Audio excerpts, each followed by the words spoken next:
Her ser I en vibrafon. En vibrafon er et slagtøjsinstrument med toner.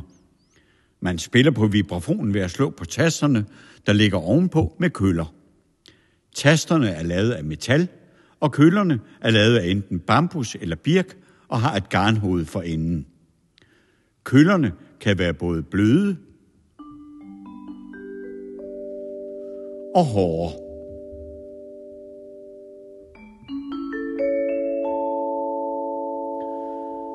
Neden under tasterne sidder der en masse rør. De hedder resonansrør. De forstærker lyden, der kommer fra tasterne, så instrumentet får en kraftigere lyd. Derudover sidder der en pedal, som især gør vibrafonen speciel.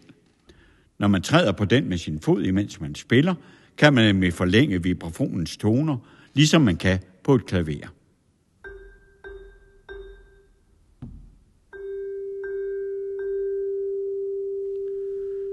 En vibrafon er faktisk også bygget op lidt som et klaver. Man kunne næsten sige, at den, ligesom et klaver, har både de hvide og de sorte tangenter. Sidst, men ikke mindst, har vibrafonen faktisk også en motor.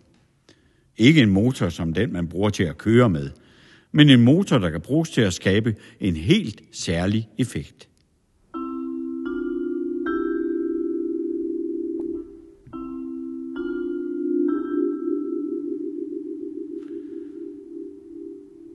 Man kan skrue op og ned for hastigheden på motoren for at ændre lyden.